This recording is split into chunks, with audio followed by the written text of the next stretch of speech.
Hi guys, welcome to Chat with Jen, Chat and Tales with Jen. Today I don't know, on a little rant. I don't know. Anyway, it might be a long one, so if you don't like it, don't watch it. But today's about. I've talked about sovereign citizens before, and it led me to think about something else. But anyway, we'll talk about the sovereign citizen first. Is someone who believes they are not subject to government laws and regulations, viewing themselves as exempt from the legal system. They often believe they can manipulate legal language and procedures to their advantage, such as avoiding taxes or debts. This movement is rooted in pseudolaw, meaning their beliefs have no basis in legal fact and have never been upheld in court. And I just got this. Type it into Google or whatever. And anybody can do that. I just wanted to hopefully get some feedback. More detailed breakdown, I'll just give you the bullet points. I won't read the descriptions. Rejection of government authority, pseudo-legal arguments, examples of beliefs, no legal validity, extremist origins, similar beliefs globally. So they're not exempt from driving laws. They're still subject to traffic regulations, can get tickets, things like that. Some of them will say they're traveling instead of driving, and wordplay. So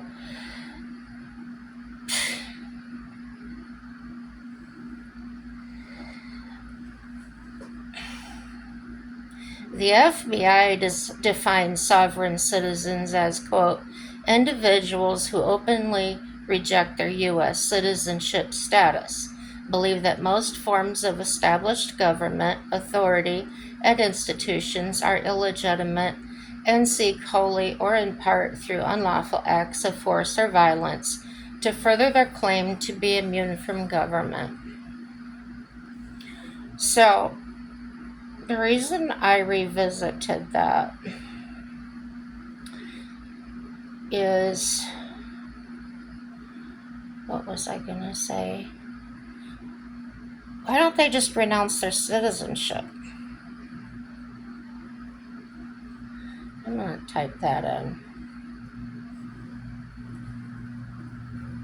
Renouncing U.S. citizenship is a serious and irreversible act that involves formally declaring an intention to relinquish citizenship before a U.S. consular officer in a foreign country. It's the most definitive way to give up U.S. citizenship, and the process involves appearing in person at a U.S. embassy or consulate, signing an oath of renunciation, and a fee. You're paying a $2,350 fee, and documents submitting a U.S. passport or other required documents. Renouncing citizenship means giving up all rights and responsibilities as a U.S. citizen. However, individuals may still be subject to taxes, eligible for Social Security benefits, and may need a visa to return to the U.S. They must also become citizens of another country to avoid becoming stateless. So,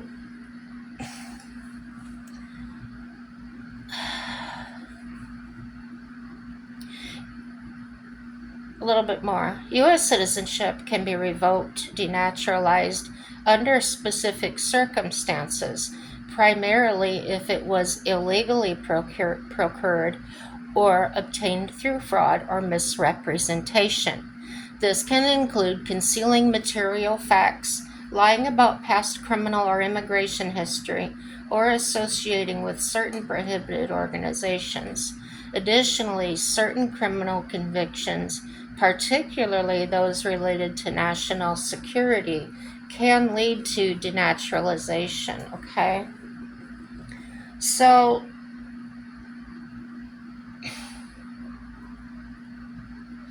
here's my question.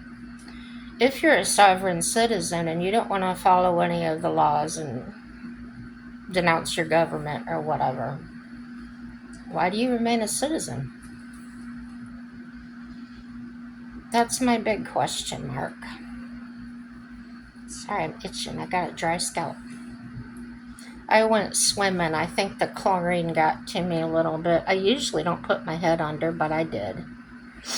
And came home, showered, rinsed really well, but I'm itchy.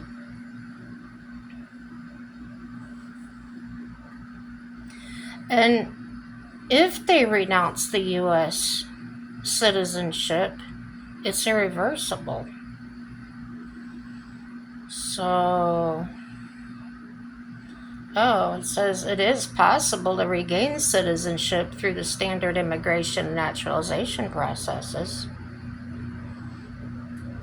While renunciation itself is irrevocable, it doesn't prevent someone from later applying for a visa or even naturalization if they meet the eligibility requirements for those processes. So, it's a final decision. But that's my question. If you hate everything so much, why do you stay?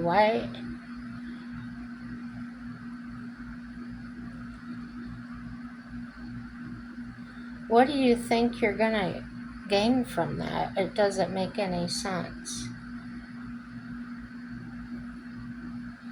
I'm gonna look up here under Wikipedia.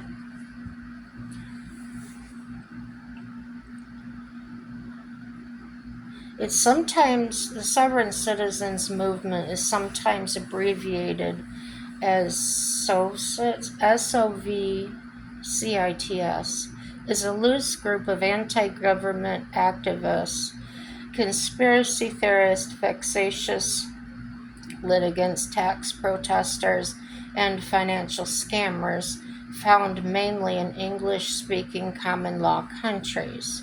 The United States, Canada, Australia, the United Kingdom, and New Zealand.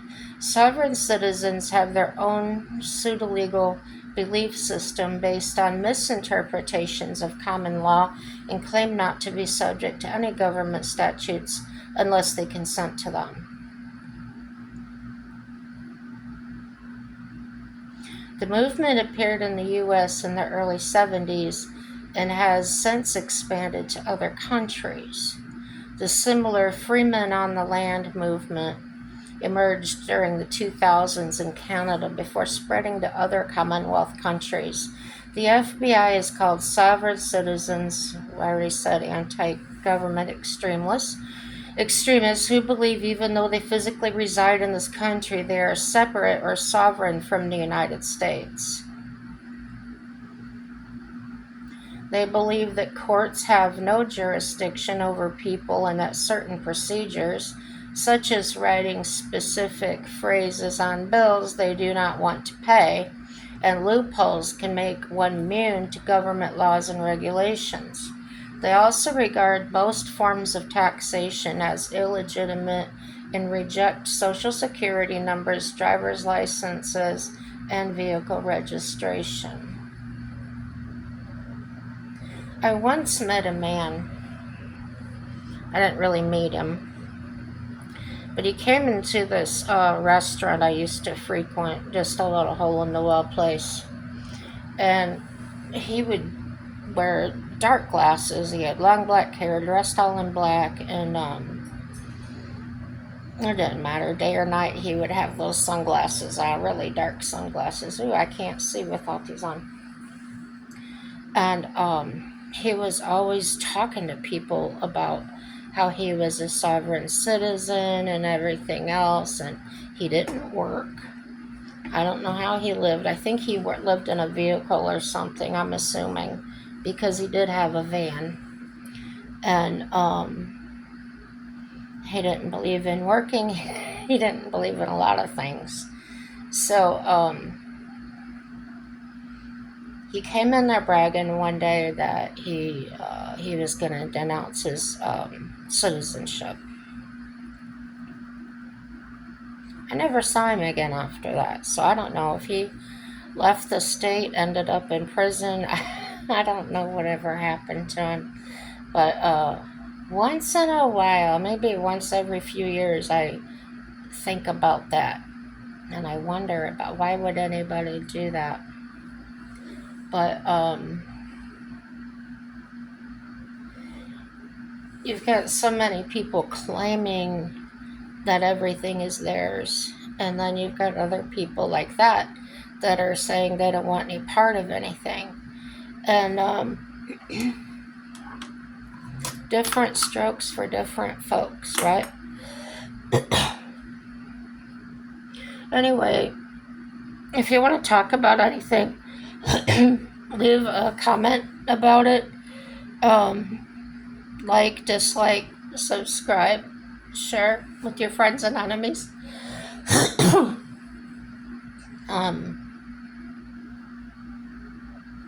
I did get the my vehicle figured out. I think I said it in another video. It turned out to be the swerve was caused by a loose bolt in the new control arms. So, man, had some problems with our water here, city water, but I think it comes out of the lake. Look how it's leaving my hair. I just washed this last night, and it's like, it looks almost greasy. But anyway, we had no water pressure here the other day. Well, we don't drink the water.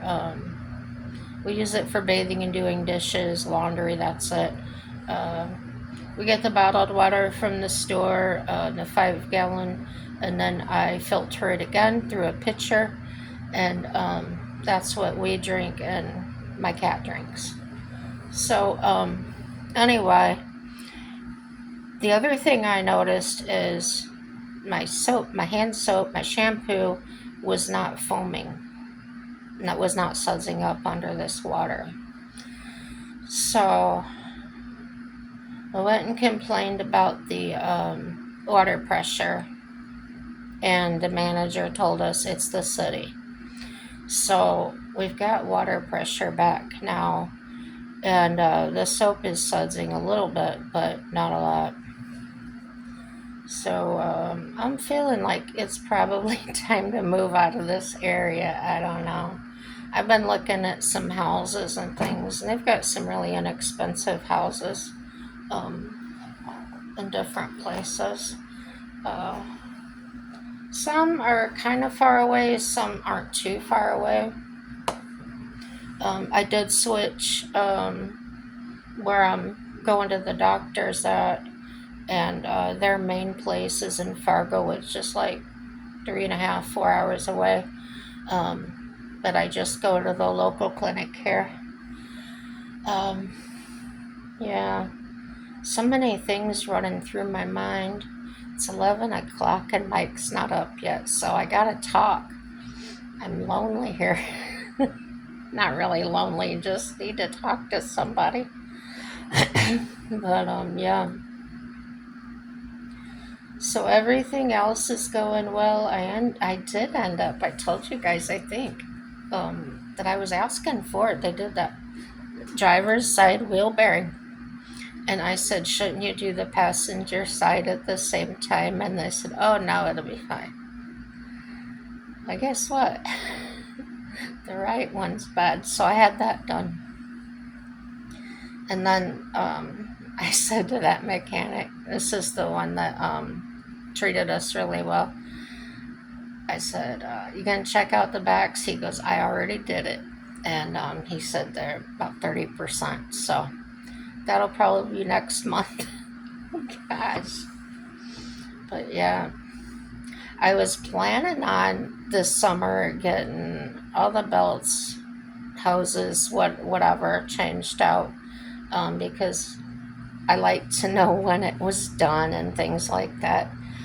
But that's gonna wait a little bit. I just like to keep up on things. So Mike's been looking around for a pickup truck. I never figured him for the pickup truck kind of guy, but maybe a small truck. But no, he wants a regular full size truck. I think that's awesome. Been looking around at quad cabs and extended cabs, but I think he definitely settled on a short bed, probably 6.5 foot. So, yeah, that's where we're at right now. I have a goal for this week. I'm gonna attempt to go swimming every single day. Um, I went twice last week, and my elbows are killing me. And I don't know if that's from exercising so much, because when I'm in the water, I don't stop. I just move the entire time I'm on there. In there, there's no hanging on the side, there's no standing still. I'm either walking or floating, all the time, moving my arms and legs, walking across the pool and whatnot. So, the ladies that I meet there sometimes, they promised me from their experience that these will start to go away, and they're getting so much tighter. So, yeah, that's where I'm at. And I found that when I get home from the pool, I I want to shower, and then I want to lay down, and then I go to sleep. And I tend to, I'll sleep all night. I'll sleep way into the next day. I'll get up, have my lunch. I usually only eat once that day if I eat, and drink some tea or water, and then I lay down, and it's just like I just sleep, sleep, sleep. And I like to think that that's my brain reprogramming, for being so sedentary, to being more active. So yeah, uh, the diabetes. I haven't had that checked lately. I kind of feel like my number's been kind of high. I don't know that to be a fact. I can check it every day, and it'll be different every day, so I can't really go by that. My daily number can range from 90 to 150. That's my range. And so, yeah. And it doesn't seem to matter what I eat. I can go just eat no carbs, but the thing is, with the kidney failure, I can't eat too much protein. So it's constant balance. It's constant work in progress. I joined one of those groups on Facebook, diabetic recipes or something. It's just turned into another, people bitching about what people are eating, and not really helping each other. It's like, not the majority, but there's just those. For instance, I tend to do my splurge on a weekend day. So last Saturday, I made myself a very small potato. I shredded it, made a hash brown out of it. I had 2 eggs, and then I had a whole strawberry, a whole banana, and about or no, about 5 strawberries cut in half. And I always like to make it to where my fresh fruit or my salad, my vegetable is covering most of my plate. So the protein and the carbs are very small amount. And I took a picture of it and posted it there, and I titled it, or I mentioned on it, my weekend splurge, described what it was. Sure enough, I start getting comments on there. Carbs are not good. You shouldn't be eating that potato, and on and on and on. But I was laughing. I didn't say anything back. But other people they were like, can't you read? It said it's her splurge for the week. So yeah, it just seems like people just look at what they want to see, and so eager to jump on somebody and call them out and say, oh, you're doing something wrong. It's just sick. It's just sick to me. I want to just say, stop it. Just pick up where you left off. But yeah, that's my video for today, guys.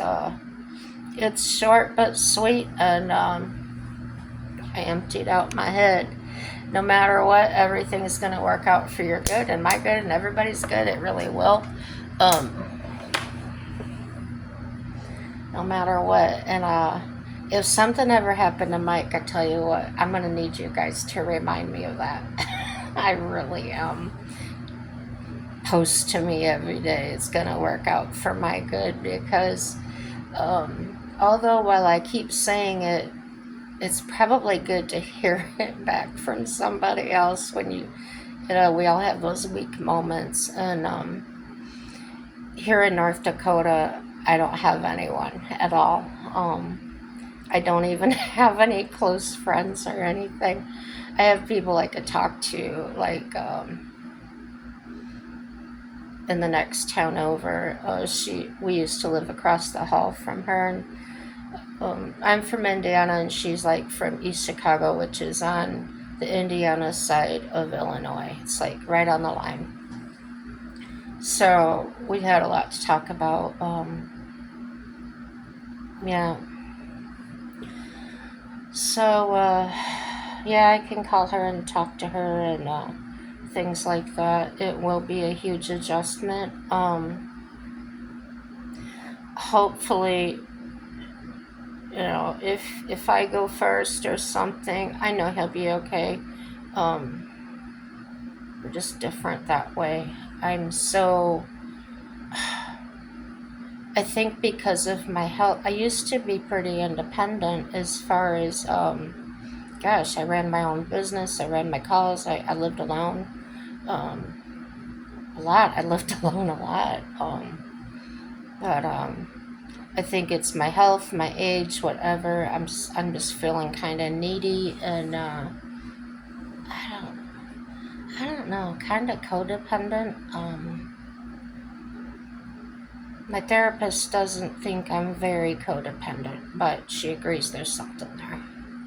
So, yeah, I'm rambling, and I promised you guys I was going to get off of here, so I'm going to go try to wash my hair again, wash my scalp again, and see if I can get, it's probably dried soap. It probably didn't rinse all the way. So, yeah, guys, no matter what, everything is going to work out for our good, and I want you to please have a happy day. Bye-bye.